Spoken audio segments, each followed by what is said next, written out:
જો લડે તો સુર ન હોય. તીર તુપક્ષ જો લડે સો તો સુર ન હોય, એ સુરો ના કહેવાય. માયા તજી ભક્તિ કરે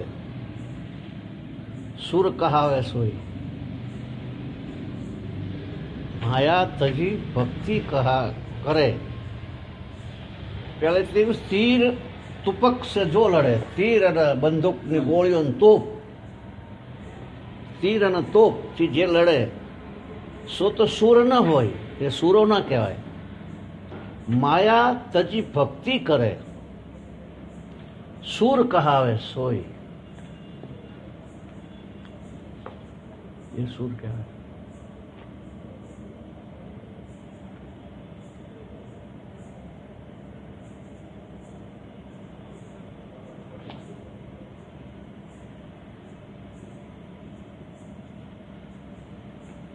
પાનું મૂક્યું તું એ ખોઈ ગયું.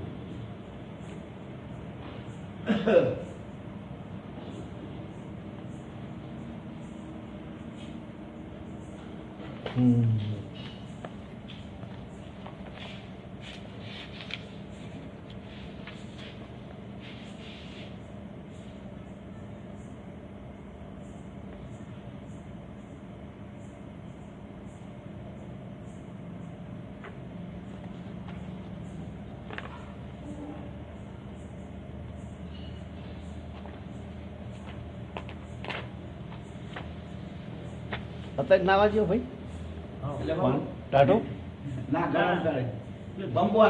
હા સારું શાંતિથી ના દે.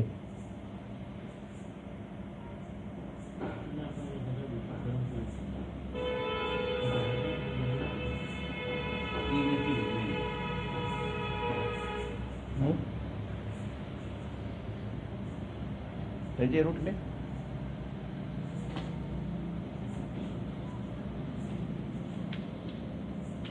ચાર પાંચ કરો ને કંઈ, પછી પ્રકાશને કરશે. આવડે ને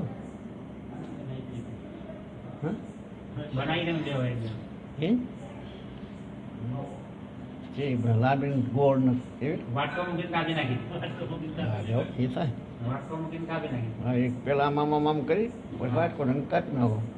લંબતોતડી રહેવાનો કોઈ સવાલ નહીં. ખૂણા નીકળે શીકેલી થાય તો શીખાઈ જવી જોઈએ.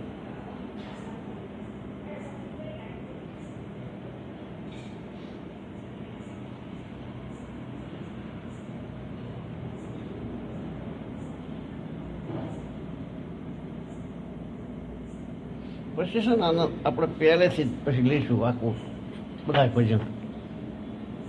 અને પહેલાં આટલું એક આજનો દડો લઈ લઈએ, પછી આખી ગંગા સતીની આખી 54 ભજન થોડો અનુવાદ હશે તો 2 લઈ લઈશું.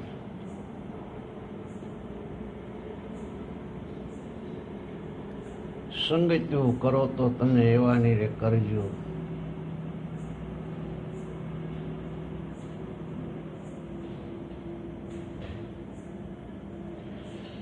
पियत पियाला प्रेम का सुधरे सब साथी, 8 पहर झूमते रहे जस नेंगल हाथी.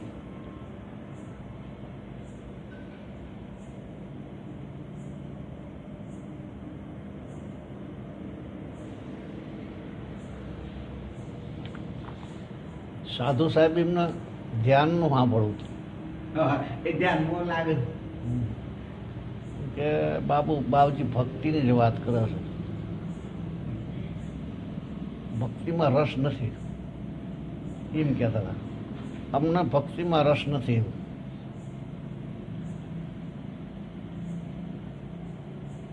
ભક્તિની ખબર નથી પડતી. ભક્તિ પારસમણી કહેવાય. જ્ઞાન દીપક છે.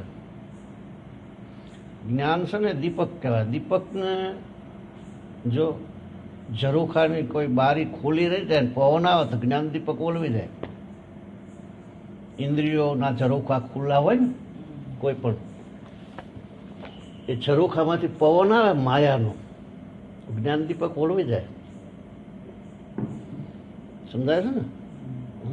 કોઈ પણ 5 કર્મેન્દ્ર જ્ઞાનેન્દ્રિય એમાંથી જો કોઈ દ્વાર ખુલ્લો રહી ગયો તો પવન આવે માયાનો તો બંધ થઈ જાય દીપક.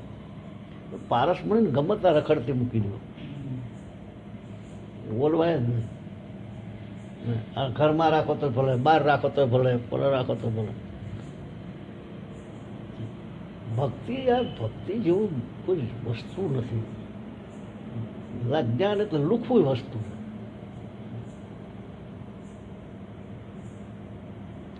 ભક્તિ જો માણસને લાધી જાય કરે છે નહીં. ભક્તિમાં સત્પુરુષને રીઝાવો પડે લે હોય એ થઈ જાય અને એમાં કંઈ કરવાનું ના આવે, સાંભળવાનું જ આવે, ખાલી બેહવાનું જ આવે. ભક્તિમાં સ્વતંત્ર સકલ ગુણ ખાની, બીનું સત્સંગ ન પાવહી પ્રાણી. એટલે ગંગા સતી ભક્તિની વાત કરે કે પદ્માવતીનો જયદેવ સ્વામી પાનભાઈ, પદ્માવતીનો જયદેવ સ્વામી પાનભાઈ એને પરિપૂર્ણ કહું ઇતિહાસ. એકાગ્ર ચિત્તે સાંભળો પાનભાઈ. એકાગ્રતાની બધાય સંતો વાત કરે, સાવધાનથી ધ્યાનપૂર્વક સાંભળજો. આ મોરારી બાપુ બહુ ધ્યાનથી સાંભળો, બધા એકાગ્રચિત પ્રસન્નચિત્ત. મોરારી બાપુ પ્રસન્નચિત્ત કહે, પ્રસન્નચિત્તથી સાંભળો. એકાગ્ર ચિત્તે સાંભળો પાનભાઈ તો થયા હરિના દાસ. ભાઈરે ગોવિંદનું ગીત કીધું જયદેવે જ્યારે, નામ અષ્ટપદ કહેવાય. પદ પદ પ્રત્યે ભક્તિ રસ પ્રગટ્યો પાનભાઈ. પદ પદ પ્રત્યે ભક્તિ રસ પ્રગટ્યો પાનભાઈ, જેથી પદ્માવતી સજીવન થાય. ભાઈ રે ગોપીઓનું કૃષ્ણની લીલા લખતા, ગોપીઓ અને કૃષ્ણની લીલા લખતા જયદેવ ચિયા જોને સમાય. સ્વહસ્તે આવીને ગોવિંદ લખી ગયા, પ્રત્યક્ષ હસ્તગુણમાં પદ્માવતીનો, પદ્માવતીનો જયદેવ સ્વામી પાન. એવી રે ભક્તિ છાનામાં છાની પાનભાઈ. ના હું કહું છું તે સમજાય.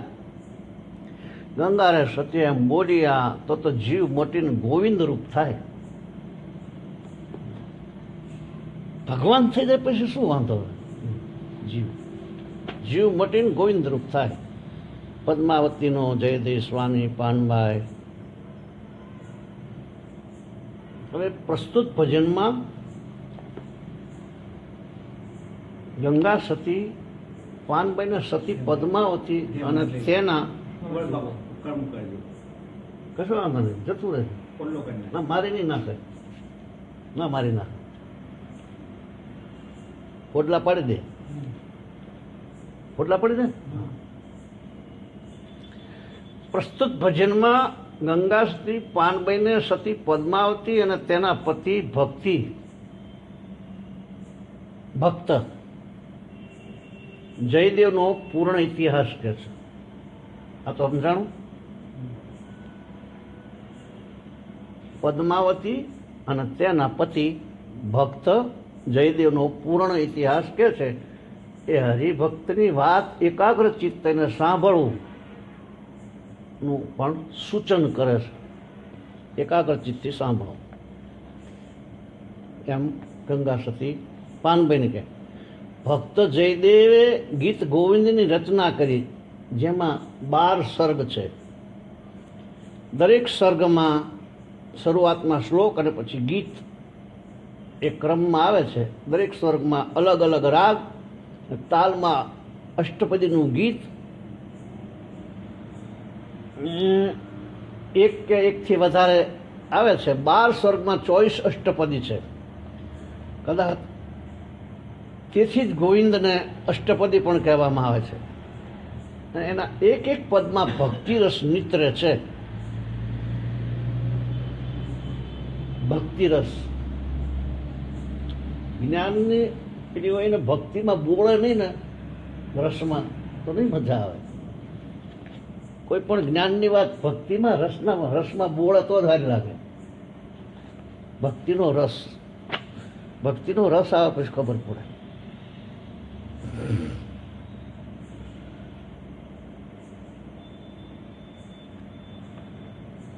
ભક્તિ રસ નિત્રે છે. આવા ભક્તિ તરબોળ પદથી પદમાં આવતી સજીવન થાય. ગીત ગોવિંદમાં કૃષ્ણ અને ગોપીઓની લીલા લખતા લખતા જયદેવ એમાં એટલા લીન થઈ ગયા, એનાથી લખવાનું છૂટી ગયું. ત્યારે ખુદ ભગવાન કૃષ્ણ આવીને પોતાના હસ્તે હસ્તપ્રતમાં અધૂરું કાવ્ય પૂરું કરે. ગંગા સતી કહે છે આ ગુપ્ત ભક્તિ સમજાય તો જીવનું જીવપણું છૂટી જાય ને ગોવિંદ રૂપ બની જાય. તો આ ભજનમાં ગંગા સતીએ ભક્ત જીવનનો મહિમા ગાયો છે. વિદ્વાનોના મતાનુસાર લગભગ 11મી શતાબ્દીના પૂર્વાર્ધમાં બંગાળની ભૂમિ પર કિંદુબિલ્વ એટલે કિંદુલી ગામમાં ભક્ત કવિ જયદેવનો જન્મ થયો. ભક્ત કવિ જયદેવનો જન્મ થયો હતો. એમની અમર કૃતિ છે ગીત ગોવિંદ.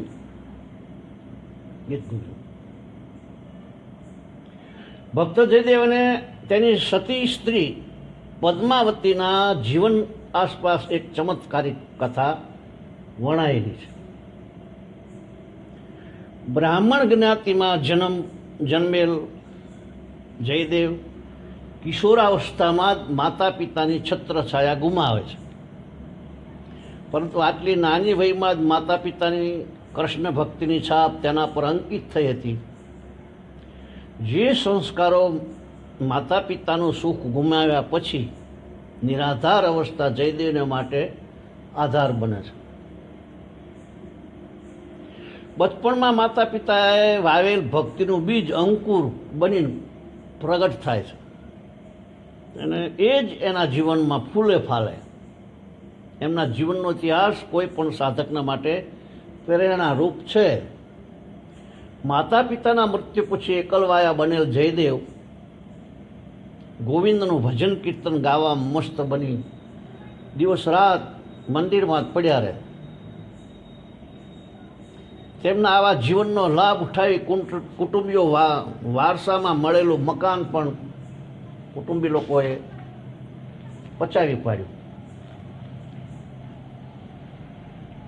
જયદેવે ખુશીથી આપી પણ દીધું. આથી ક્યારેક ઘર તરફ જવાનું થતું એ પણ છૂટી જતા સંસારના જાણે બધા વ્યવહાર છૂટી જાય અને પ્રભુ ભક્તિમાં ચિત્ત લાગી જાય.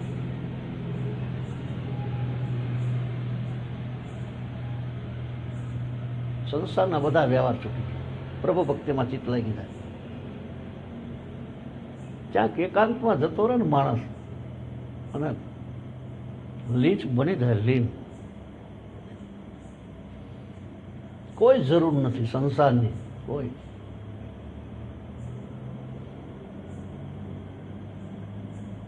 યુવાન વયે જગન્નાથપુરીના નીલાચલનાથની ખૂબ ખૂબ પ્રશંસા સાંભળતા જગન્નાથપુરીની યાત્રાએ જાય છે. રસ્તામાં ભૂલા પડતા ખુદ ભગવાન ગોપ રૂપે તેનો હાથ ઝાલીને જગન્નાથપુરીના પાદર સુધી મૂકી જાય. જયદેવને પુરી ખૂબ જ ગમી જતા ત્યાં નિવાસ કરે છે. એક વખત ચિંતનમાં બેઠેલા જયદેવ સમક્ષ કૃષ્ણનું મનમોહક રૂપ ખડું થાય.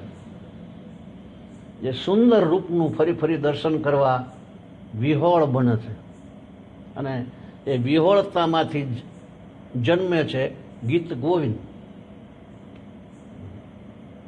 કૃષ્ણનું જે રૂપ ખડું થયું ને એનું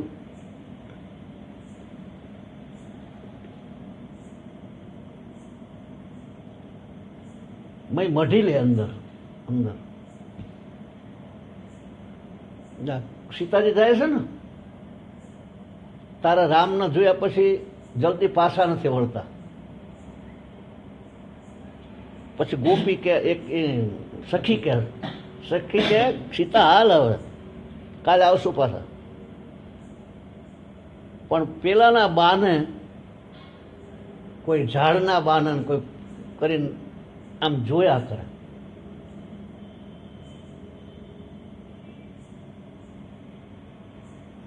છબી અંદર ઉતરી જાય.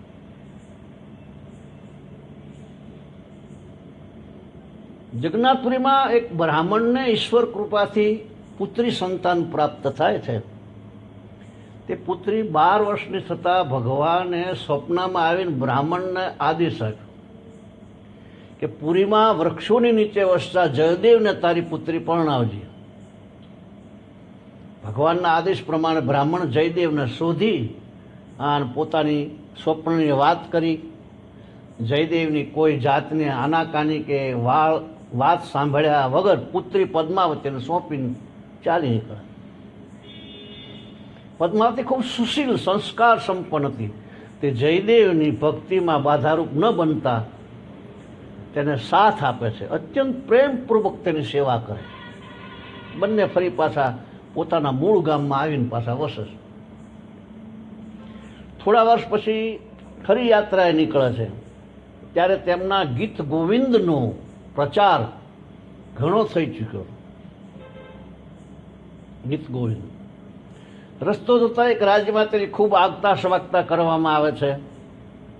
બધાની વિનંતીથી ત્યાં ગીત ગોવિંદનો સત્સંગ સાંભળવા કેટલાક દિવસ રહે છે. ત્યાંથી વિદાય વખતે યુવરાજ તેમની ઉપર અત્યંત ખુશ થઈ સોના મોહરની થેલી ભેટ આપે છે. જયદેવની ખૂબ નામરજી છતાં અંતે યુવરાજના આગ્રહને વશ થઈ તેને લક્ષ્મી સ્વીકારવી પડે છે. ત્યાંથી પાછા ફરતા રસ્તામાં લૂંટારોને આ વાતની ગંધ આવી જાય છે ને એની પાછળ પડે છે. માયા એનો પ્રભાવ ભજવે છે. લૂંટારાઓ જયદેવને પકડી મારી માલમત્તા પડાવી લઈ અને જયદેવના હાથ પગ કાપી અને કૂવામાં નાખી દે. પરંતુ ઈશ્વર કૃપાથી જયદેવને કૂવામાં ખાસ કાંઈ ઈજા પહોંચી નથી અને છીછરા પાણીવાળા કૂવામાં એક પગથિયે બેસીને તેમાં હરિનું નામ રટણ કરવા લાગે. હરિ, હરિ રામ, હરિ શ્રી, હરિ શરણમ. એ સમાધિ લાગી જાય યાર, ભાન ના રહે. શ્રી કૃષ્ણ શરણમ કોઈ પણ નામ હોય.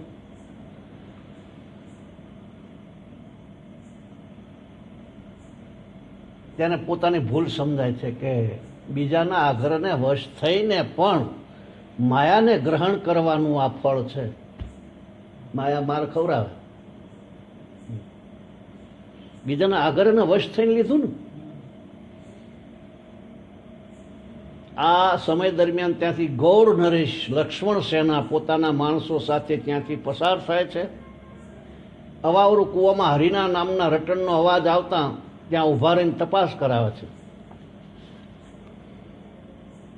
જે જાય જ્યારે હરિનામ એટલું થઈ જાય ને પછી બીજા કૂદવા જ લાગે. ડોલે જ છે, ડોલ્યા વગર રહે જ નહીં. રસ આવવા માંડે. હા, ચૈતન્ય મહાપ્રભુ હતા તે નીકળે ને એ સાંભળવા ઉભો એ ગાવા માંડે. હરે રામા હરે કૃષ્ણ કૃષ્ણ કૃષ્ણ હરે હરે. ના ગાવું હોય તો ગાવું પડે.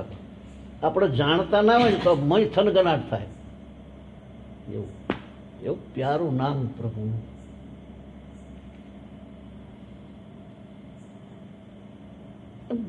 બધી વસ્તુ આવી જાય પછી એમાં જ્ઞાન આવી જાય, બધું આવી જાય. મોક્ષને એ સ્વીકારે નહીં. એવડા લોકો મોક્ષને ન સ્વીકારે. મોક્ષ એના ફરતો ફરે. મારો ઉપયોગ કરશો કે નહીં? આનંદ મૂકીને તારો કોણ ઉપયોગ કરે? આવો આનંદ. થોડોક ઝલક મળી જાય તો ખબર પડે.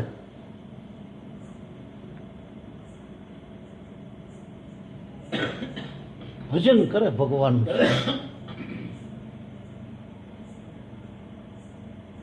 પછી હરિનામના રટણનો અવાજ આવતા ત્યાં ઊભા રહી તપાસ કરાવે છે તો અંદર હાથ પગ કપાયેલા અને એક વ્યક્તિ હોવાની જાણ થાય છે. રાજા લૂંટારાઓનું આ કાર્ય હોવાનું સમજી જતા તરત જયદેવને બહાર કઢાવે છે અને હાથ પગના ઘાનો ઈલાજ કરાવે. રાજા લૂંટારાઓ વિશે ઘણું પૂછે છે,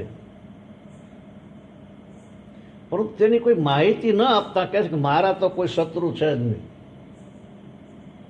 શત્રુના મિત્ર એ કહીને ઉર્મા જેને મહારાજ થયા મહેરબાન. પછી શત્રુ મિત્રને ના રહે, ભગવાન જ રહે બધી. પછી બધામાં ભગવાન, બધું જ ભગવાન થઈ જાય ભક્તિવાળા, પરમાત્મા થઈ જાય બધું. એમ આખું અસ્તિત્વ બ્રહ્માંડ ભગવાન બની જાય.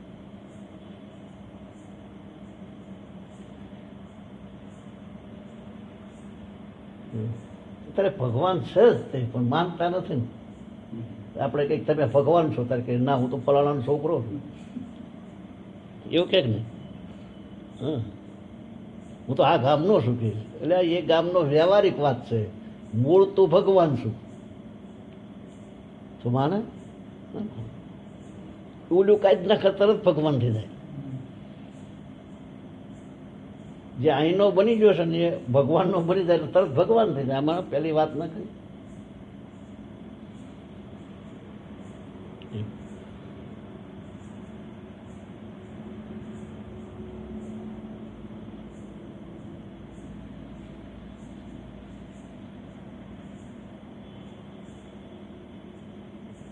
તો આપણને બનાવ્યા કોણે અને કઈ ધાતુથી? જે ભગવાનની ધાતુ છે એ જ આપણી ધાતુ. પછી આપણે માતા પિતાના બની જઈએ. એ કેવી રીતે બની ગયા માતા પિતાના?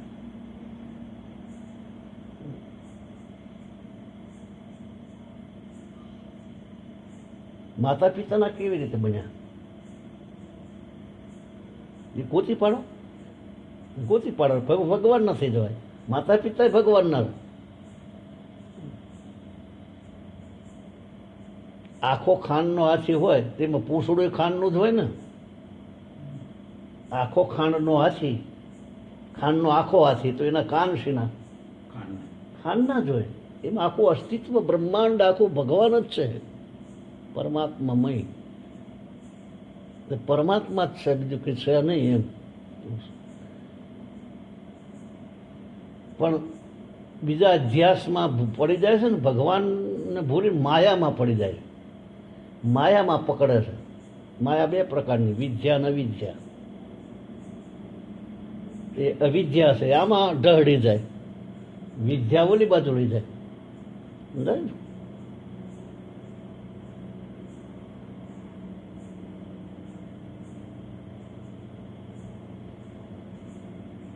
ભગવાન સિવાય કશું બન્યું નથી, કેવી રીતે બને? બીજું સચ થાય. ઘાટ ઘડિયા પછી નામરૂપ જુજવા, આટલી લીટીની ખબર ના પડે. ઘાટ ઘડિયા પછી નામરૂપ જુજવા, અંતે તો હેમનું હેમ હોય.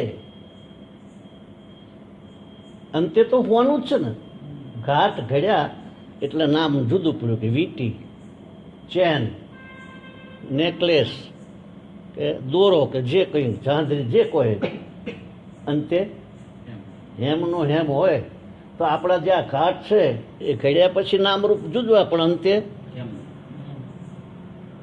અંતે તો પરમાત્મા જ છે ને. હા, આપણા ઘાટ ઘડ્યા પછી નામરૂપ જુદા થયા, પણ અંતે હેમનું હેમ હોય. પછી તો પરમાત્મા થઈ ગયા. મૂળ આપણે સમજીએ તો આપણે હું પરમાત્મા છું એમ કહેવાય નહીં, પણ છે પરમાત્મા. અને જ્ઞાનમાં શું થાય કે તરંગ મટી જાય. જ્ઞાન માર્ગમાં તમે જાઓ એટલે તરંગ, એમાં તરંગ આપણે થયા છીએ. તો તરંગને સમુદ્ર બનવું હોય તો શું કરવું? જ્ઞાનમાં તરંગ જે છે એ તરંગ જે રહ્યો એને એમ કહે છે હું તો તરંગ છું, સમુદ્રથી જુદો છું. માણસ જોવા જાય એટલે સમુદ્ર જોવે, તરંગ જોવે. તરંગ જ જોઈને આવે, સમુદ્ર ના જોવે, તરંગ જ જોવે ને, લહેરો જ જોતો હોય ને. શાંત જ્યારે થાય, કેમ જ્યારે તરંગના શાંત થઈ જાય, મટી જાય તો એ સમુદ્ર થઈ જાય, એટલે પરમાત્મા થઈ ગયો સમુદ્ર. એમાં આમ જ્ઞાન દ્રષ્ટિએ જોવે તો આ તરંગ કહેવાય. આપણે જેમ કે અગ્નિ હળગાવવાની પેલા તણખા નીકળે, એ બ્રહ્મનું સ્ફુરણ છે. આ બ્રહ્મનું સ્ફુરણ છે. તરંગ મટી જાય તો સમુદ્ર બની જાય. અને પેલામાં ભગવાન ના બની જાય. આપણે ભગવાન સજ, એમાં બનવાનું ના આવે. આમાં સમજાયું એ રીતે.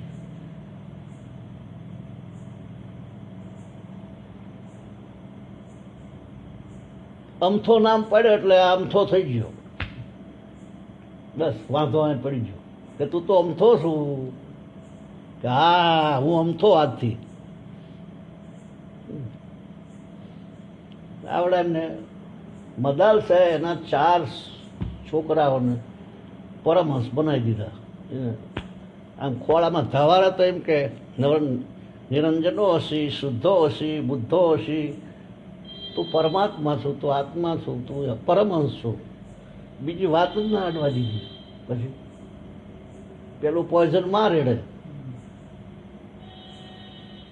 પેલું ઝેર માતા રેડે, પછી પિતા રેડે. આપણી કુળદેવી આ કહેવાય.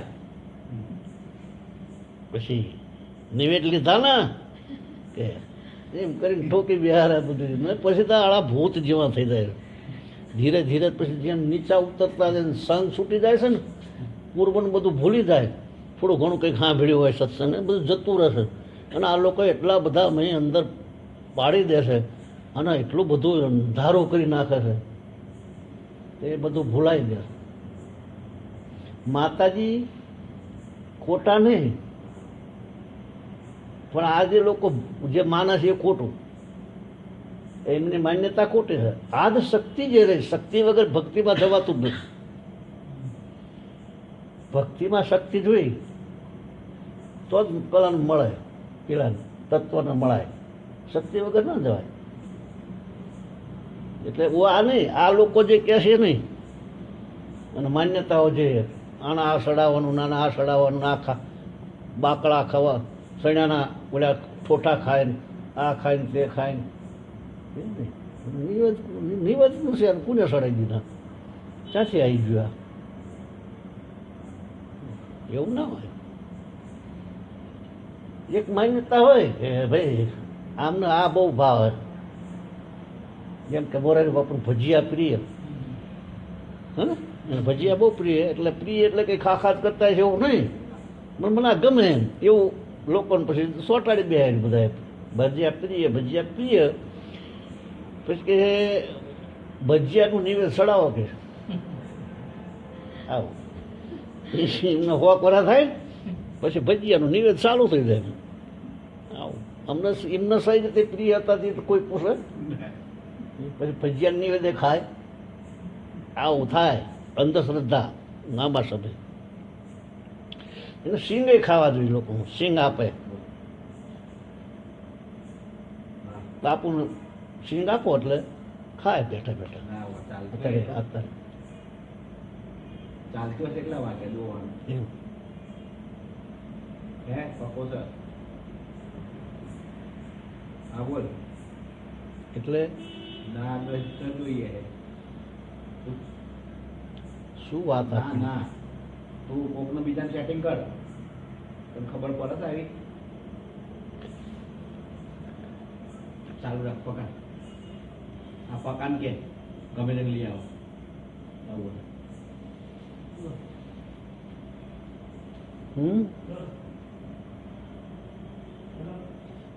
આવું બધું જે આપણને ભરાવી દીધું, એમાં આપણું જીવન બરબાદ થઈ ગયું. એટલે વધારે મહેનત પડે છે. મુશ્કેલી જે અત્યારે પડે છે એના એ સંસ્કારો ભૂસવા કેમ? નહીં તો સીધા ડાયરેક્ટ જ પરમાત્મામાં જ જાય માણસ. ભગવાન છે જ.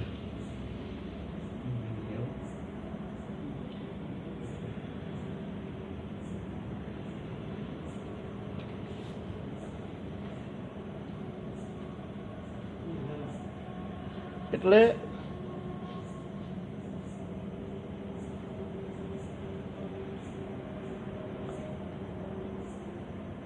રાજા બધું ઘણું પૂછે લૂંટારાઓ વિશે,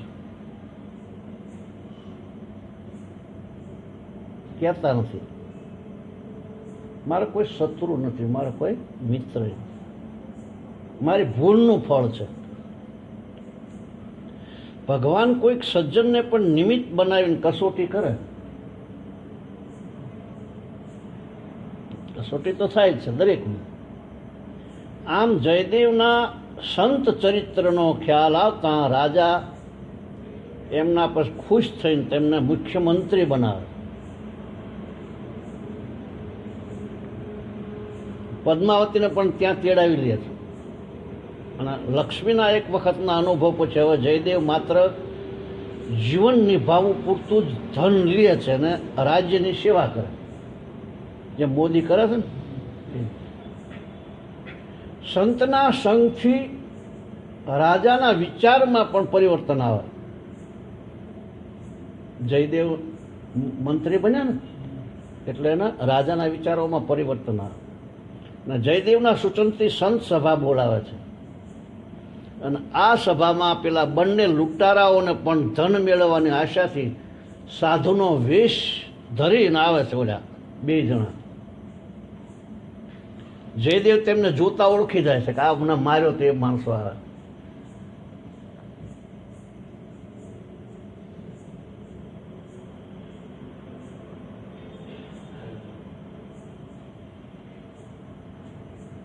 તો દયાથી જયદેવ તે બંનેને પોતાના મિત્ર ગણાવી અને રાજા પાસે તેમનું સન્માન કરાવે છે.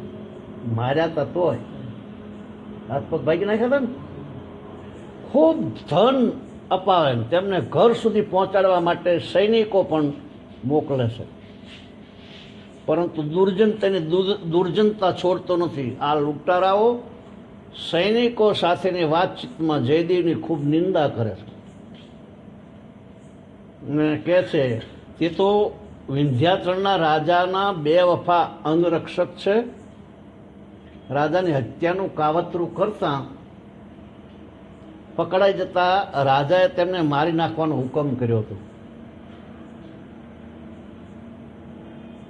સમજાણું? પરંતુ અમે દયાથી તેના હાથ પગ કાપીને એક જગ્યાએ રાખી દીધો. આમ એક સંત ઉપર બેફામ આક્ષેપો મૂકી અને નિંદા કરતા લૂંટારાઓને કુદરત સાંખી નથી લેતી, જેમ આસારામ બાપુને કર્યું એમ. જાણે ચમત્કાર થયો હોય તેમ ધરતીમાં તિરાડ પડે છે અને બધું લૂંટારા તેમાં ગરક થઈ જાય છે. સૈનિકો અદ્ભુત દ્રશ્યથી ચકિત બની રાજ્યમાં પાછા ફરે છે અને સઘળી હકીકત રાજા સમક્ષ રજૂ કરે છે. લૂંટારાઓના કરુણ અંજામની વાત સાંભળીને જયદેવનું સંત હૃદય પીગળી જાય. ખૂબ પશ્ચાતાપ કરે એમ કહે છે કે મારા નિમિત્તે જ આ લૂંટારાઓના પ્રાણ ગયા. ભગવાનને પ્રાર્થના કરે છે તે વખતે તેના ઠૂંઠા હાથ પગ સાજા થઈ જાય.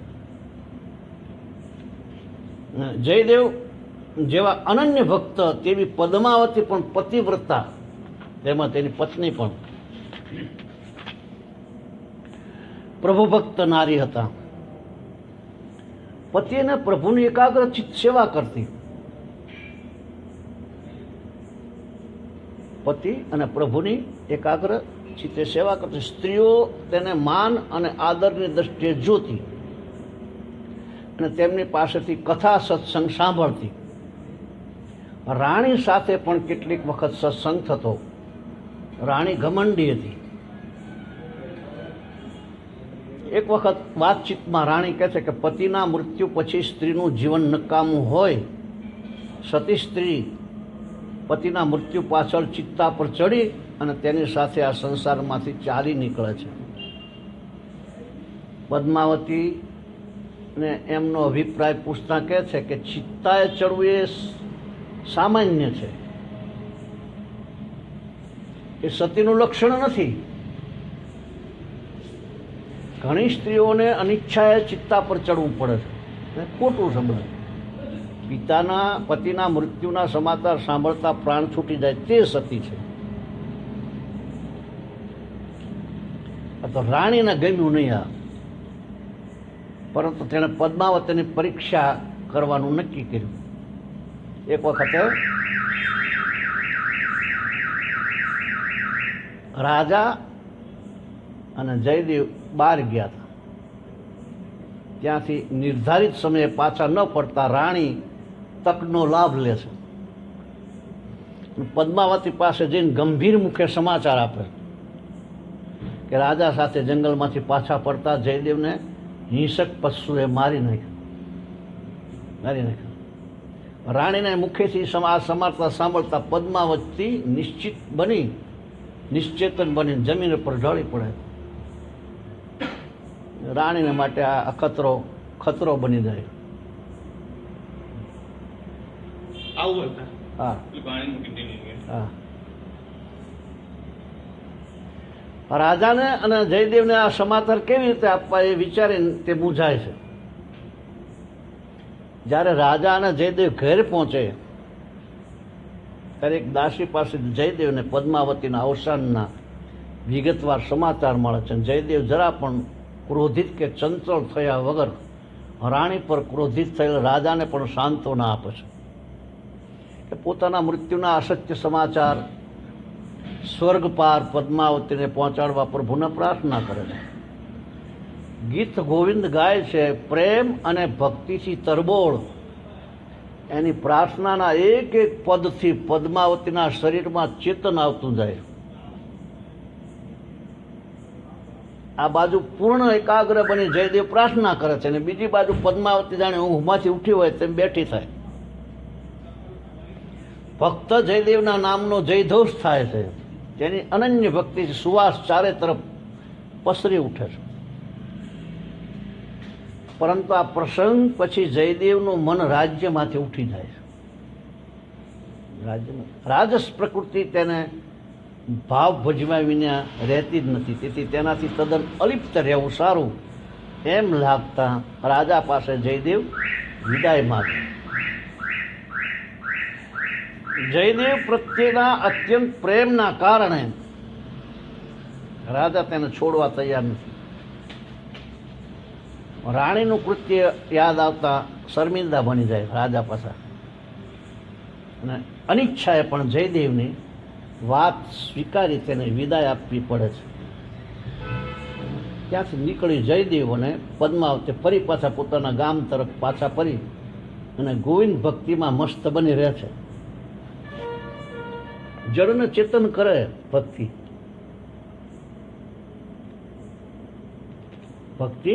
જળને ચેતન કરે.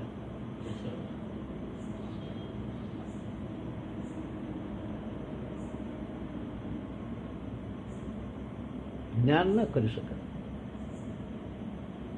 પદ્માવતી જીવતી કરીને જીવતી કરવાનો એનો અર્થ એના મૂળ સ્વરૂપમાં એના સ્થિતિમાં લાવે એમ. હા એવી રીતે એ મરેલો માણસ ગણાય ને. જેસલ મરેલો જ ગણાય પણ પછી એ સજીવન થયો.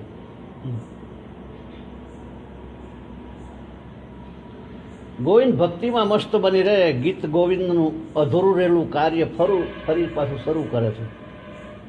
આખો દિવસ પૂજન અર્ચન ગીત ગોવિંદની રચનામાં પૂરો થાય. અહીં ગીત ગોવિંદની રચના વખતે એક અદ્ભુત ઘટના બને છે. એવી કથા છે કે એક વખત ગીત ગોવિંદના શ્લોકની રચના કરતા કરતા એક શ્લોકમાં જયદેવ મૂંઝાય છે. અતિ પ્રયાસ છતાં પંક્તિનો મેળ નથી બેસતો. પંક્તિ એવું થાય ને મારે ઘડીક વખત એવું બનાવતો હોય તો પંક્તિ નથી મેળ ખાતો પછી હું છોડી દઉં છું. ભજન બનાવું ને એ કંઈક બનાવતો હોય તો ભજનમાં કોઈ કારણસર કે કોઈ બને નહીં ફિટિંગ ન થાય પછી મૂકી દઉં જવા દો. વળી વાળું કોઈ વાર પાછો ઉમંગ આવી જાય તો વળી પાછો પૂરું કરી દઉં. લીટી કે આખું ભજન પૂરું થઈ જાય. એવી રીતે પ્રયાસ પંક્તિનો મેળ બેસતો નથી. પછી પતિને મૂંઝાયેલા જોઈને પદ્માવતી ગંગા સ્નાન કરીને સ્વસ્થ બનીને લખવાનું સૂચન કરે છે. આથી જયદેવ ગંગા સ્નાન માટે જાય છે. પદ્માવતી રસોઈ બનાવે છે અને થોડી જ વારમાં જયદેવ પાછા આવે અને પદ્માવતીને કહે છે કે રસ્તામાં શ્લોકની પંક્તિઓ સ્ફૂરતા હવે તે લખીને પછી જ જઈશ. આમ શ્લોક પૂરો કરે છે અને ઘરે જ સ્નાન કરીને ભોજન કરીને આરામ કરે. પતિના ભોજન પછી પદ્માવતી પણ ભોજન કરે. ત્યાં ફરી પાછા બારણે ટકોરા પડે છે. જુએ છે તો પોતાના પતિ જયદેવ જ છે. મૂંઝાય છે કે હમણાં જમીન ઉપર આરામ કરવા ગયેલા તે જયદેવ કે આ જયદેવ. પત્નીને મૂંઝાયેલે જોઈને કારણ પૂછતા પદ્માવતી બધી વિગત કઈ સંભળાવે. જયદેવ ત્વરિત ગતિએ ઉપર જઈને જુએ તો પથારીમાં કોઈને આરામ કર્યાની નિશાની અને મોરપીંછ અને હસ્તપ્રતમાં અધૂરો શ્લોક પૂરો થયેલો છે. જયદેવ તો બધું રહસ્ય સમજી જઈને ગદગદિત થઈ જાય છે. વિહવળ બનીને પ્રાર્થના કરે છે કે પદ્માવતીને દર્શન દીધા, તેના હાથનું ભોજન કર્યું અને હું વંચિત રહી ગયો. ભક્તની અતિ વ્યાકુળતા હૃદયની પ્રાર્થનાથી દ્રવિત બની પ્રભુ ભક્તને પ્રિય એવા સ્વરૂપમાં દર્શન આપે છે અને આનંદ વિભોર બનેલ ભક્ત ભક્તિનું વરદાન મેળવે છે. અહીંયા શું સમજવાનું? શું કહે છે? ભગવાન દર્શન આપે છે અને આનંદ વિભોર બનેલ ભક્ત ભક્તિનું વરદાન મેળવે છે. પછી ભક્તિનું શું જરૂર? હા, એ સમજવાનું. ભગવાન મળે પછી જ ભક્તિ થાય, પહેલા ના થાય.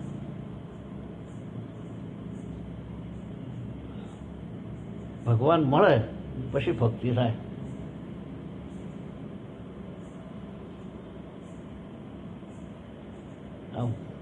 પણ ભગવાનને ઓળખવા કઈ રીતે? આપણને મોરપીંછ ને એવું લઈને આવે તો અહીંયા પાછું ઉપાધિ આવે. આ ઘટના પછી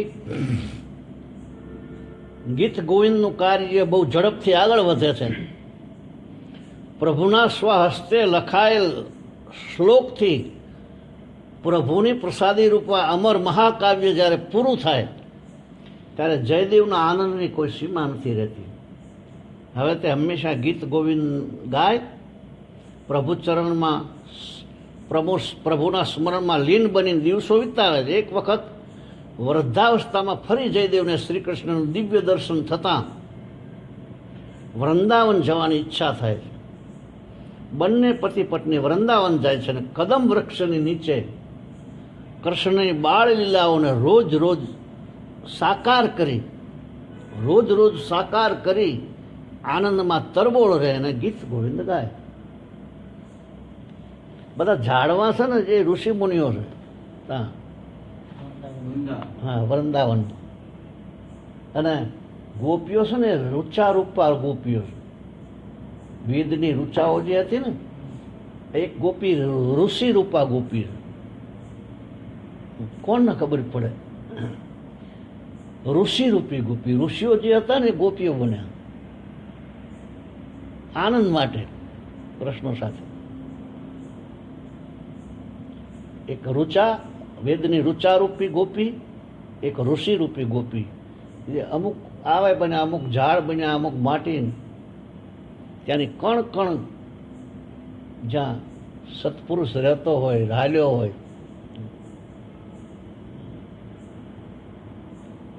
એના સમાધિ લગાવી ના પડે, લાગી જ જાય. ભક્તિમાં સમાધિમાં ક્રિયા ના આવે, પેલામાં ધ્યાન યોગમાં ક્રિયા આવે તો સમાધિ લાગે. ભક્તિમાં એની મિત્ર સમાધિ લાગી જાય. પ્રેમ સમાધિ કહેવાય. એવું પ્રેમ સમાધિ.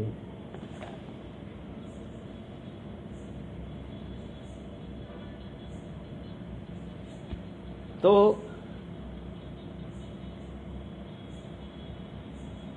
ભક્ત જયદેવ અને પદ્માવતીના જીવનના ટૂંક ઇતિહાસ પર એ પ્રતીતિ થાય છે કે તેઓ સાચા અર્થમાં હરિના દાસ થઈ અને આજીવન રહ્યા હતા અને છેક બચપણથી ઈશ્વર પર પૂર્ણ શ્રદ્ધાવાન હતા. ભક્તિમાં ભરોસો જોઈએ. જો ભરોસો ના આવે કે ભગવાન છે તો વાત પૂરી થઈ. ભક્તિમાં ભરોસો જોઈએ કે આ ભગવાન છે. એ ભરોસો ના આવે તો નાણાં થાય ના રહે, પછી એનું ફળ ના રહે. ભવાની શંકરો વંદે શ્રદ્ધા વિશ્વાસ રૂપે. વિશ્વાસ એટલે શંકર અને ભવાની એટલે શ્રદ્ધા. બે પેલા શ્લોકમાં શંકરાચાર્ય આત્મતમ ગિરિજામતી, તું આત્મા છું. ગિરિજામતી એટલે મતી એટલે બુદ્ધિ, બુદ્ધિ એટલે પાર્વતી. શ્રદ્ધા બુદ્ધિનો વિષય છે ને. આત્મતમ ગિરિજામતી શ્રદ્ધા મતી એટલે બુદ્ધિ થાય. બુદ્ધિ એ પાર્વતી થાય આપણે. વિશ્વાસ શંકર. વિશ્વાસ આવે એટલે ભગવાન દેખાય જ. આંખથી ના દેખાય, દિવ્ય ચક્ષુ જોઈએ.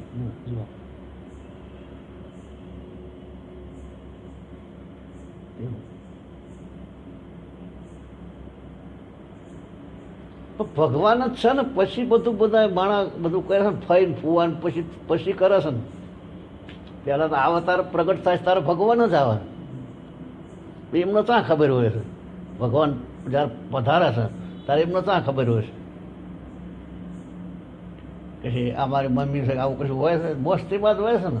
પેશાબ કરવો હોય તો કરી નાખે, જવું હોય સંડાસ જવું હોય તો જઈ નાખે. ગમે એવું તમારું 1000 રૂપિયાનું બાળોત્યું હોય મખમલનું, તો એમને ખબર હોય કે આ બગડશે. એ પરમાત્મા જ છે. પણ પછી આપણે એમને શીખડાવી દઈએ કે તમે ભૂલી જાઓ બધું અને અમારા જેવા થઈ જાઓ. સંસ્કારો તો હોય ને. એટલે આ માતાજી નહોતું થયું. માટી ખાધી કે માટી ખાધી, કનૈયાને માટી ખાધી, ખાયા નહીં. એટલે ખોલ મોઢું કે તારું. આ મોઢું ખોલાય એટલે આખા 14 બ્રહ્માંડ દેખાય અંદર. આખું વિશ્વ દેખાણું જશોદાનું. ચક્કર આવી જાય. આ શું કે. અને પછી એમાં એશિયા ખંડ, એશિયા ખંડમાં પાછું મથુરા દેખાણું. મથુરામાં વૃંદાવન, વૃંદાવનમાં જશોદા બીજા, નંદ બાબા બીજા દેખાયા. પાછા એક કનૈયાને ખોળામાં લીધેલો. એનું પાછું જશોદા મોઢું પડાવે ને કે આ શું. પછી પાછું આમ કર્યું એટલે માયા થઈ જાય. અડિયાઈ પડદો, મનરૂપી માયાનો પડદો આડસ. મન તારા ઓઠે હરીને નથી ભાળતું. મન તારા ઓઠે હરીને નથી ભાળતું. કુંડળ ઓઠે જેમ કનક ઢંકાય, બીજો નથી બોલતો. કુંડળ ઓઠે કનક ઢંકાય, સોનું ઢંકાઈ જાય અને ઘાટ દેખાય, કુંડળ દેખાય. આપણે કુંડળને માનીએ, કનકને ન માનીએ. સોનાને માનીએ કે ગમે તારે પૂછો તારે સોનું જ છે. રાતમાં 12 વાગે પૂછો, 5 વર્ષ પછી પૂછો તો છે સોનું. આવું માણસની ભૂલ થઈ જાય. ભૂલ કાઢવાની, બીજું કશું નહીં. સમજાય છે ને. પોતે ના ઈશ્વર જડે. ગમે એટલે ગમે એમ કરે, દીવા અખંડ દીવા રાખે, ગમે એમ કરે, ઉપવાસ કરે ને ઉઘાડા પગે હાલે. વિશ્વાસ આવી જાય પરમાત્મા જ છે. પછી ગોતવાના નહીં. પછી શું કરવા ગોતવા પડે? આપણે ધારણામાં નક્કી કરી, ધ્યાનમાં ધારણા. ધ્યાન યોગ આપણને આપ્યો હોય ગુરુએ, તો એમાં ધારણા કરવી પડે. આવા ઈશ્વર ધારણા પછી ધ્યાન લાગે. આમાં ડાયરેક્ટ જ ધારણા થઈ જાય. ધારણા નહીં રાખવાની, સીધા ભગવાન. ભક્તિમાં ધારણા ના આવે. ભગવાન છે કે આ ભગવાન. માની લ્યો તો નહીં હોય તો થશે. સત્ય પછી નહીં હોય તો કેમ કહેવાય? આપણો વિશ્વાસ નહીં હોય, અધૂરો શ્રદ્ધાનો વિશ્વાસ નહીં હોય તો ના થાય. સમજાય ને? પછી એમાં આરતીને એવું કરવાનું ના આવે. ભગવાનને શું જોઈએ? ભાવ જ કરવાના આવે.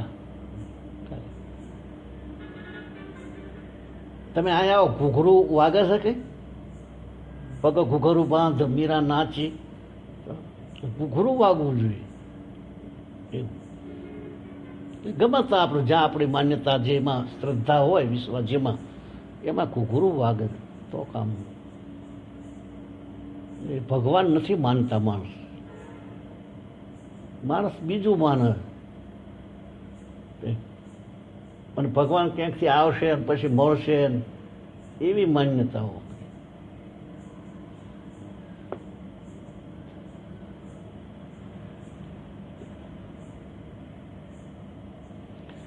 તો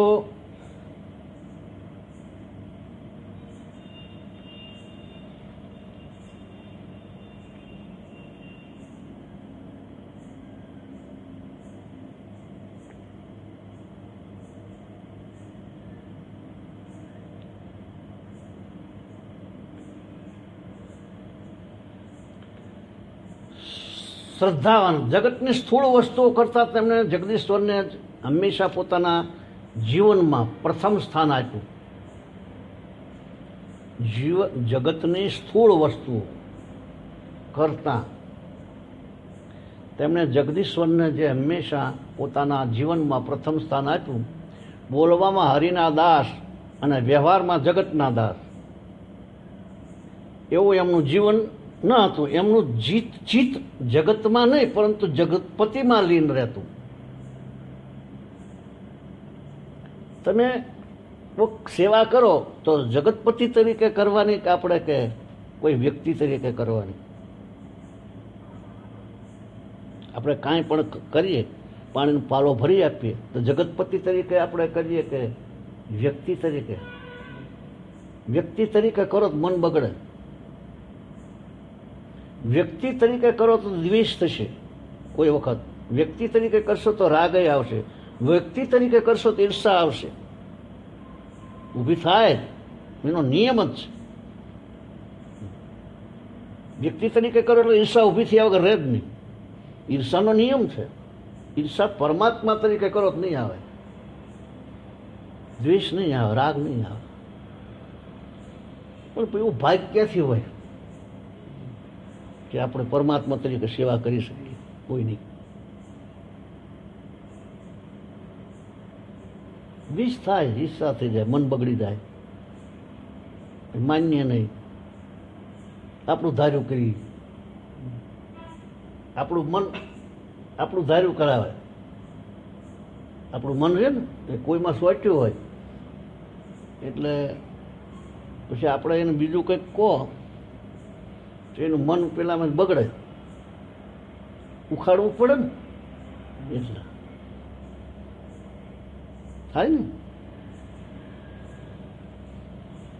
એવું બને છે ને કે નથી બનતું? હા હોય તો જ કઈ જલ્દી, પણ ગોપાટો નથી મારતો ને. ત્યાર પછી તમે આ કરો ને હું લીધે રાખું તો પણ કે સાચું લાગે છે આવું તો બરાબર. ભગવાન હોય મન બગડે કેવી રીતે? એમ તો એને પછી ભગવાન હોય તો એને તો નાચ જ કરવાનો રહ્યો ને. પાણી પાલો લઈને આવે તો નાચ જ હોય, ડ્રેન્સ થતો હોય. એટલે મર્તક આમ નાચવા નહીં, થનગનાટ જ હોય એમ. એવું પગ ઘૂઘરું બાંધ મીરા नाची रे, मैं तो मेरे नारायण की आपकी हो गई दासी रे, पग घुघरू बांध जनक जनक तोरी बाजे पायलियां है ना, जनक जनक तेरी बाजे पायलिया प्रीत के गीत सुनाए. એવું કંઈક છે રાજકુમારનું. જનક જનક તોરી બાજે પાયલિયા. ભલે છે એનું પણ વાત સાચી છે. પાયલ પછી નાચ્યા વગર રહે જ નહીં. પાયલ મીરાના પાયલના ઘૂઘરા જે હતા એ બ્રહ્મા વેદના એના ઝાંઝરના ઘૂઘર્યું બ્રહ્માને એવા બધા લટકતા એવું. ત્યારે એ ચેવડી છે મીરા. આખું બ્રહ્માંડ નાચે અને મીરા ઊભી રહે. મીરા સ્થિર થઈ જાય.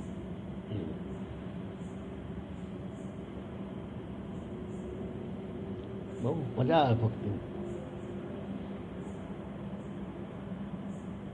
છુન છુન બાજે પાયલિયા.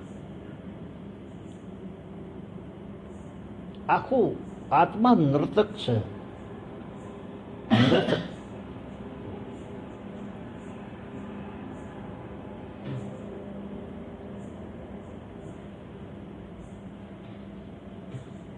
સુધારો કરવો હોય તો શું કરવું? આપણે મન બગડી જાય ને, એનો સુધારો કરવો હોય તો શું કરવું?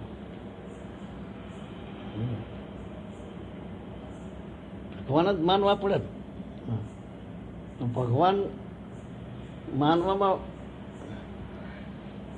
હવે પાછા ભગવાન છે ને એ ભગવાનનું પછી તમે ગમે એવું આલો તો પાછા એમ કે બરાબર ખાઈ જ જાય. ભાવ ઓલા ભાવમાં કેળાને છાલ આવી ભગવાન ખાઈ જાય. એ હાંઠિયો છે ભગવાન. કેળાને છાલ ખાઈ જાય. કેળાને છાલ ખાઈ જાય. એમમાં શું થયું?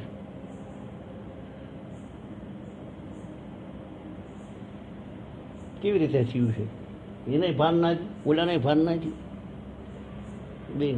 બેન સમાધિ લાગી ગઈ. એટલે ઇન્દ્રિયગત વસ્તુઓ જતી રહી. સ્વાદ ને ઇન્દ્રિયગતના એ જતું રહી.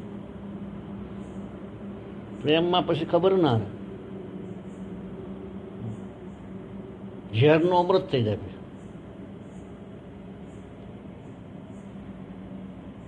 મીરાને ઝેર મોકલ્યો તે કે ઓલી ગોપી કહે મીરા મત પીવો એ ઝેર પીજાય. તું પીશ નહીં, ઝેર મોકલું રાણાએ. તો કે તું પાગલ બની ગઈ લાગે. કે અત્યારે જ એક બીજી ગોપી આવી હતી કે રાસેશ્વરના પગ ધોયેલું ચરણામૃત. રાસેશ્વરના ચરણ ધોયેલું ચરણામૃત છે કે, અને પી ગયા મીરા. પદાર્થ પણ ફરી જાય. પ્રેમમાં પદાર્થ ફરી જાય છે. પ્રેમ ભક્તિવાળા પ્રેમવાળા કશું બીજું માન જ નહીં. રસ નવરાશ હોય તો માનન. એને ટાઈમ જ ન હોય પછી બીજું બીજાને સ્વીકાર જ ન કરે. વેદાંતને એને સ્વીકાર ન કરે. જ્ઞાનને સ્વીકાર જ ન કરે. તમારે કે જ્ઞાનનો તો તમારે બીજે જવું જોઈએ. અહીં ગોકુળમાં હું લેવાયા ઉદ્ધવને કે અહીં ના હોય. અહીં કોઈ વેદાંતને માનતું જ નથી. કે મન જ આલી દીધું. પછી બે મન હોય. ઉદ્ધવને ગોપ્યું કે બે ત્રણ મન હોય ઉદ્ધવ. ત્યારે કે ના, મન તો એક જ હતા. ગીત આપી દીધું કૃષ્ણને. હવે અમારે કે વેદાંતની વાતો કરી તો બીજા જાઓ. અહીં નહીં. પછી માટી સોપડીને આવા ગોપીઓના પગની. કૃષ્ણ ભગવાન કે આ શું કરીને આવ્યા બધું સોટ કે બધું સમજાણું કે છે. પહેલાં તો વાતું હતી ન કરી કે, અને આ પૂરું સમજાણું. તમે પ્રસંગ યાર જુઓ ને, જનક વિદેહી હતા કે નહીં? જનક વિદેહી હતા. રામને ભાડ્યા તો આકર્ષણ કેમ થયું? વિશ્વામિત્રને કે આ બાલક છે કે પાલક? આ કોણ છે? અમે તો વિદેશી છીએ, માનવા નહીં. આને માનીએ નહીં, દેહના માનવાવાળા નહીં. તો આકર્ષણ થાય છે આમાં. અમે વિદેશમાં રહેવાવાળા દેહના માનીએ જ નહીં. તો આ તો દેહ થાય છે, એમાં આકર્ષણ કેમ થાય છે? જલ્દી બતાવો. કે વિશ્વામિત્ર કે એટલા હાટું લઈને આવ્યો છે કે હું છે ઓળખી શકતો. તમે વિદેશી છો, ના તમે આત્મજ્ઞાની છો, એટલે તમે આ બ્રહ્મ છે કે શું છે તમે કહો. રામની એન્ટ્રી નહોતી એ વખતે. બધા રાજાઓ બેઠેલા, રામ આવ્યા ત્યાં બધા ઊભા થઈ ગયા. એટલે કે આ શું તને કે એ ખબર નથી રહેતી કે ઊભા થઈ જ જવાય છે એવું છે ભક્તિની અંદર આવું હાલ.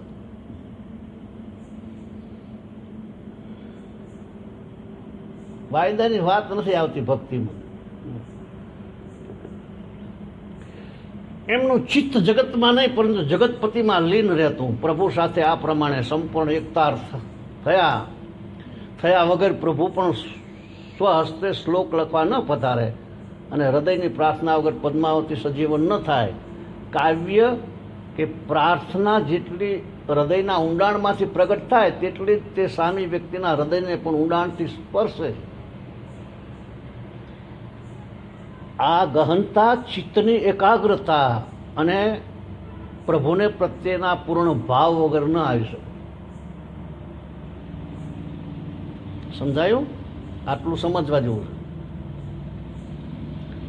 કાવ્ય કે પ્રાર્થના, કોઈ કાવ્ય કે પ્રાર્થના જેટલી હૃદયના ઊંડાણમાંથી પ્રગટ થાય તેટલી તે સામી વ્યક્તિના હૃદયને પણ ઊંડાણથી સ્પર્શે. આ ગહનતા ચિત્તની એકાગ્રતા અને પ્રભુ પ્રત્યેના પૂર્ણ ભાવ વગર ન આવી શકે. પૂર્ણ ભાવથી તો આવી શકે. એકમાત્ર ઈશ્વર પરાયણ ભાવ ભક્તિથી તો ગીત ગોવિંદ જેવું અમર મહાકાવ્ય પ્રગટ્યું. એમને મન કૃષ્ણ કે ગોપીઓની લીલા એ કલ્પનાનો વિષય ન હતો.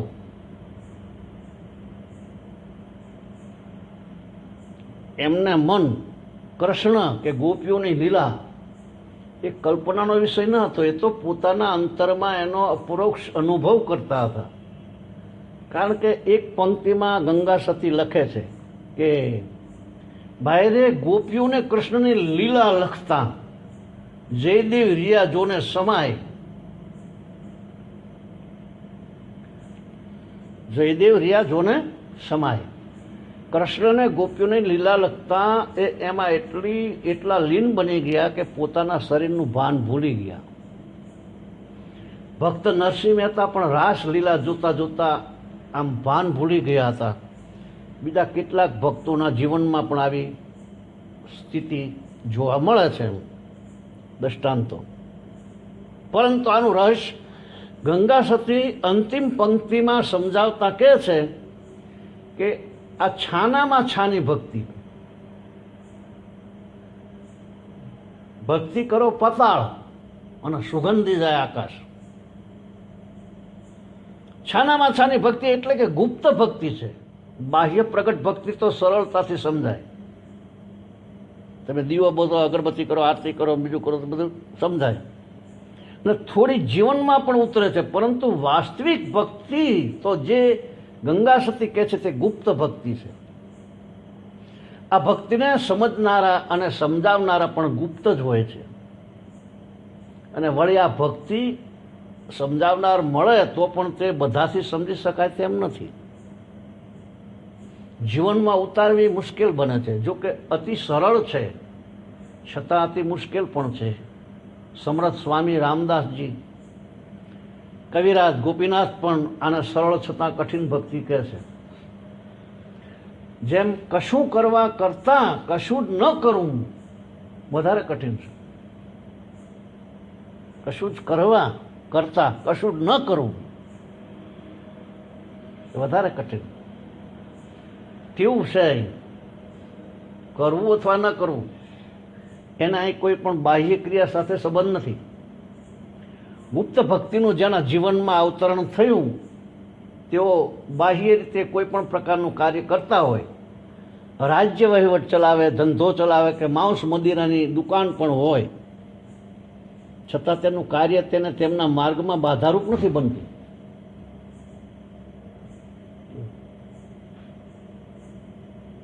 અને ક્યારે ભક્તિ અંદર આવે એને નહીં ખબર પડે. બોલ્યા એવી રીતે સત્પુરુષ એમાં મૂકી દે.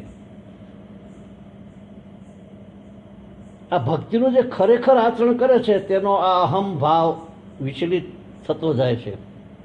કરતા પણ છૂટતું જાય. પરિણામે બાહ્ય કાર્યો તેમને બાધક બનતા નથી. પરંતુ બાહ્ય ભક્તિ આચરનારને માટે આ આશ્ચર્યજનક છે. તેમને ગળે આ વાત ઉતરી શકતી નથી. તેથી તે તો ત્રિલોચન પંડિત નામદેવને કહે છે કે તમે તો ભક્ત થઈને ફરો છો અને આ છાપકામ વગેરે પ્રપંચમાં કેમ પડ્યા છો? આ તમારો ઢોંગ છે. ત્યારે નામદેવ તેમને વાસ્તવિક નામ અને વાસ્તવિક ભક્તિની સમજ આપે છે. આ ભક્તિનો પ્રવાહ બહાર નહીં, પરંતુ ધરતીના પેટાળમાં વહેતા પાણીના પ્રવાહની જેમ દરેકની અંદર તેનો સતત સ્તોત્ર વહી રહ્યો છે. સ્તોત્ર જે અંતર્મુખી થઈ તેની સાથે જોડાય તેમાં એ પ્રગટ થાય. બાકી બહિર્મુખ રહી ગમે તેટલી સાધના કરવામાં આવે તો પ્રવાહની આર્દ્રતા, શીતળતા અનુભવાતી નથી. તેથી તો ગંગા સતી કહે છે કે જો આ ભક્તિ સમજાય તો જીવ મોટીને ગોવિંદ રૂપ થાય. એવી કલ્પનામાં ખોવાવાની જરૂર નથી કે મૃત્યુ પછી ગોવિંદ રૂપ થવાય. આ ઉધારનો ખેલ નથી. શ્રી રમણ મહર્ષિ કહે છે કે સાક્ષાત્કાર જ્યાં તમે બેઠા હો ત્યાં જ એ વખતે થાય.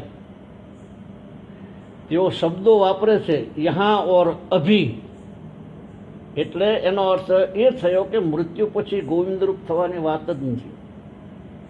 પરંતુ આ ભક્તિ સમજાય તો અહમ ભાવ, જીવ ભાવ ગળે છે અને તે એક ઘડીએ જીવ ભાવ સંપૂર્ણ ખતમ થાય.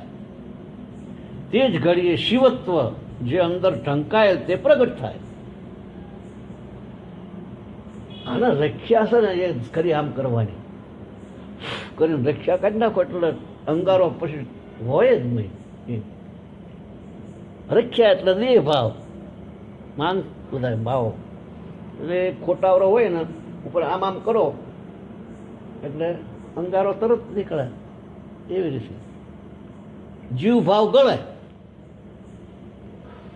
અને જે ઘડીએ જીવ ભાવ સંપૂર્ણ ખતમ થાય તે જ ઘડીએ શિવત્વ જે અંદર ઢંકાય તે પ્રગટ થાય. આ ખેલ સમજણનો છે. તેથી તો અખો કહે છે કે સમજણ વિના સુખ નહીં જંતને. આ સમજણ ક્યાંથી ઉછીની કે ઉધાર મળે? સમજણ ઉછીની મળે કે ઉધાર મળે? ઉધાર નથી મળતી, પરંતુ અંદરથી પ્રગટ થાય. એટલું ચોક્કસ કે સંત સમાગમ અને સત્સંગ આ સમજ પ્રગટ કરવામાં મદદરૂપ થાય. આ સમજણનું સ્વરૂપ સમજવા જેવું છે. સંત કબીર કહે છે કે સમજા સમજા એક હૈ, સમજા સમજા એક હૈ અને સમજા સબ એક. સમજા સમજા એક હૈ અન સમજા સબ એક. સમજા કોઈ જાણીએ જાકે હૃદય વિવેક. જેના હૃદયમાં વિવેક પ્રગટ થાય. સમજા સમજા સમજા કોઈ જાણીએ જાકે હૃદય મેં વિવેક. સમજો સમજો એમ કહેનાર અને અણસમજો બધા એક જ છે. એમાં વિવેક પ્રગટ થયો છે એને જ સમજણ જાણવો. સમજો સમજણ એટલે વિવેક, શ્રેય પ્રેય, આત્મ અનાત્મને અલગ કરી શકવાની સમજણ. એ સમજણ શ્રેય અને પ્રિય કોને કહેવાય? આપણું શ્રેય શેમાં? બધાને વ્યવસ્થિત રાખવામાં શ્રેય છે આપણું? કે શ્રેય ભક્તિમાં ભગવાન મેળવવામાં શ્રેય કે પેલામને બધાને હરખા રાખવામાં શ્રેય થાય? એટલું ન સમજે મારું શ્રેય શેમાં છે? પ્રિય. એ વિવેક પછી એને પ્રગટે. અનાત્મ આત્માને અલગ કરી શકવાની સમજણ એ જ વિવેક જાગૃતિ છે. મોહના મૂળ એટલા ઊંડા અને સૂક્ષ્મ છે કે નારદજી જેવા ભગવાનના પરમ ભક્તને પણ શ્રેય પ્રિયના વિવેકમાં ગૂંથું ખવડાવી દીધું. શ્રેય અને પ્રેય બરાબર. તેથી તો સુંદર કન્યા જોઈ નારદજી પણ લગ્ન કરવા તૈયાર થઈ જાય. મોહિની હારે નારદજીને.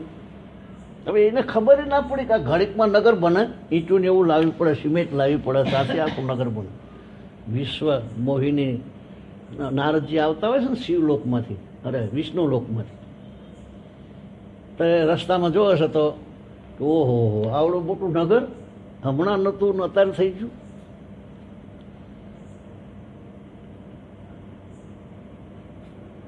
એ બધું ભ્રમણાથી પેદા થાય. આ એક ભ્રમણા જ થઈ છે.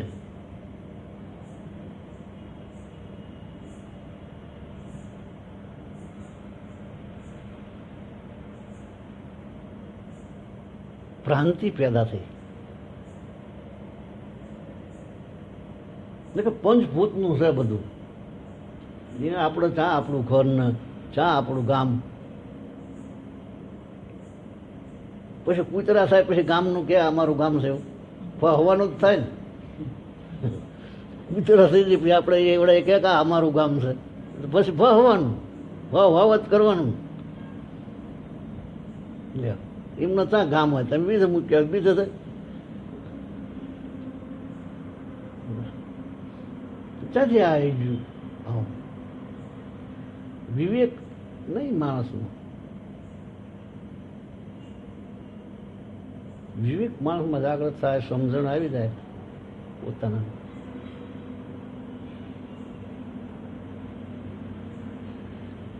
માટીના ખેલની અંદર માણસ ભૂલો પડી જાય છે.